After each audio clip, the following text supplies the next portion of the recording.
سب دنیا جہان کی تمام محبتوں کو چھوڑ کے صرف اللہ اور اس کی رسول کی محبت کو اپنایا جائے. اور ایسی فنا وہ ہم اپنی طرف سے حاصل نہیں کر سکتے جب تک کہ ہماری سروں پہ کسی اللہ والے کا سایہ نہیں ہوگا. اس وقت تک ہم اللہ رب العزت کی ذات کی معرفت ہی حاصل نہیں کر سکتے. دنیا میں آنے کا مقصد اور مراد جب اللہ رب العزت کا عبادت تھا تو معلوم ہوا کہ جو اللہ کے عبادت کرنے والے ہیں، جو اللہ کی ذکر کرنے والے ہیں، ان لوگوں کی اللہ رب العزت نے شان بھی اونچی بنائی ہوئی ہے. اللہ رب العزت خود ہی فرماتے ہیں کہ بندو فذکرونی اذکرکم، تم میرا ذکر کرو میں تمہارا ذکر کرتا رہوں گا.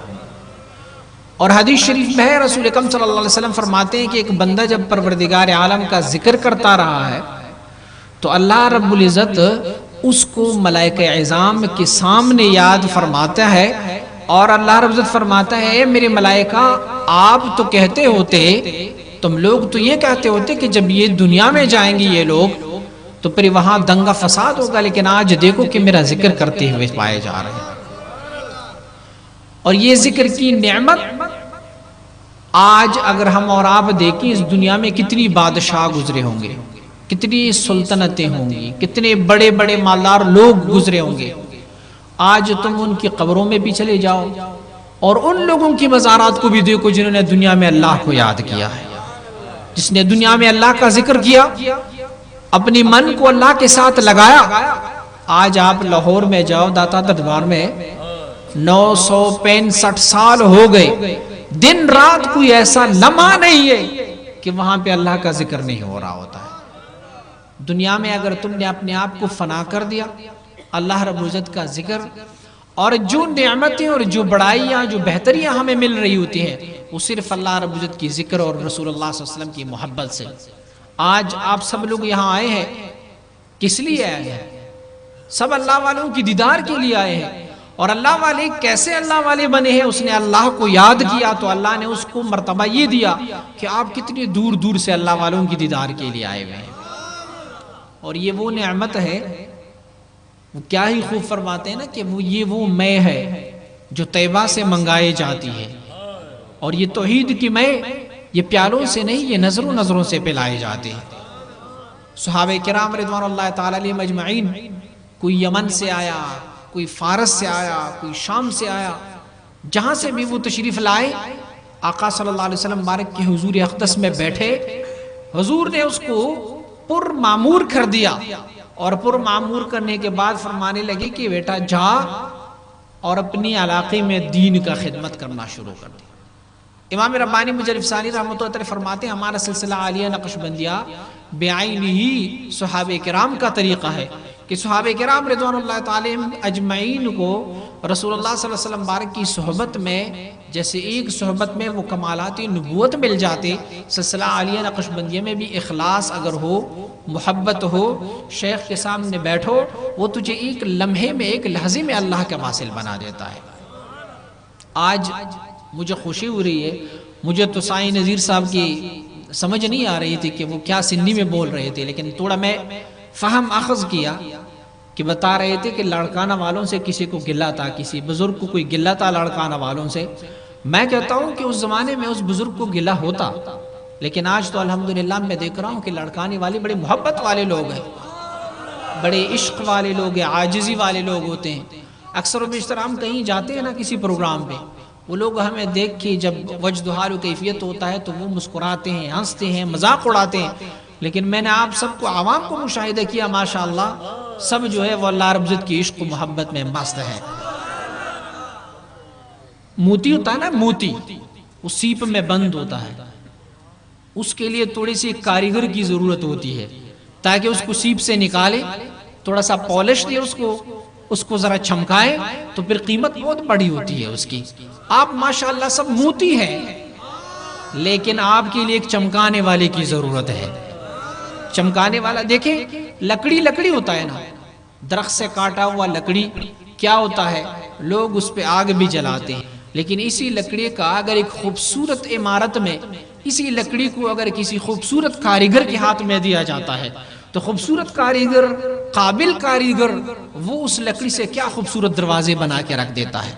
وہ لکڑی جو کبھی جلانے والی لکڑی تھی، جلنے والی لکڑی تھی، وہ جب کاریگر کے ہاتھ میں چھڑا تو کاریگر نے اس سے خوبصورت ایک دروازہ بنا دیا ہے۔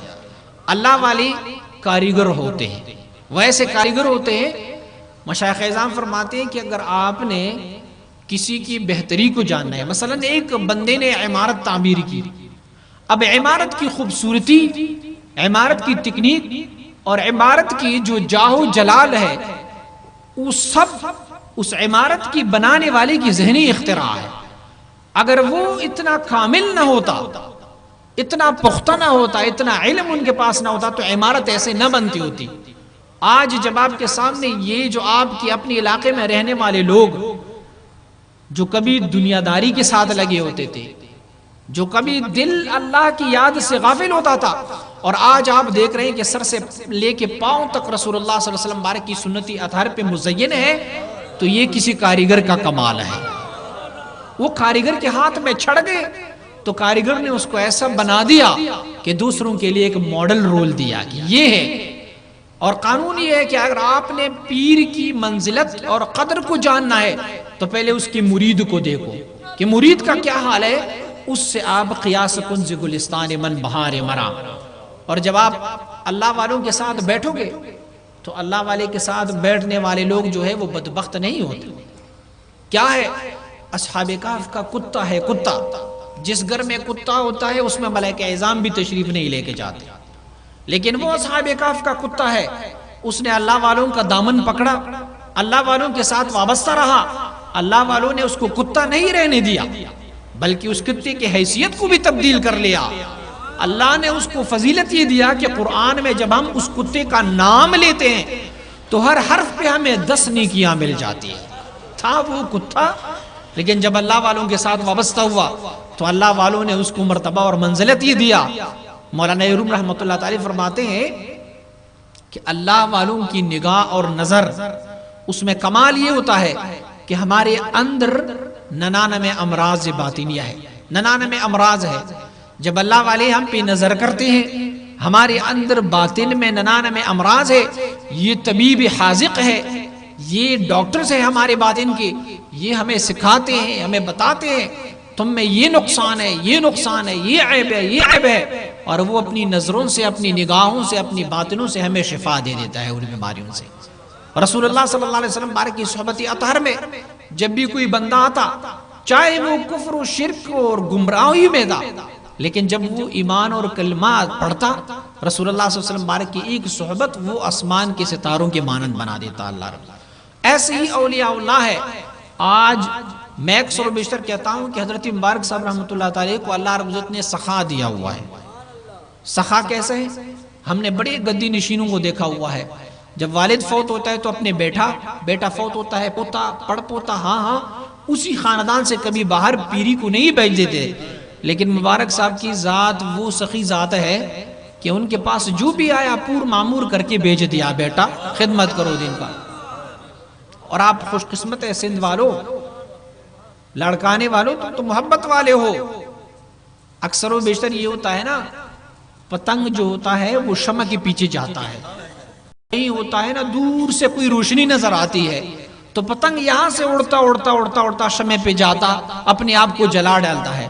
اور پھر کیا ہی خوبصورت بات ہوگی جب شمع خود پتنگوں کی محفل میں آ جائے، اور پھر اگر پتنگ اپنے آپ کو اس شمع پہ نہ جلا دے تو یہ پتنگ کی بدقسمتی ہوتی ہے۔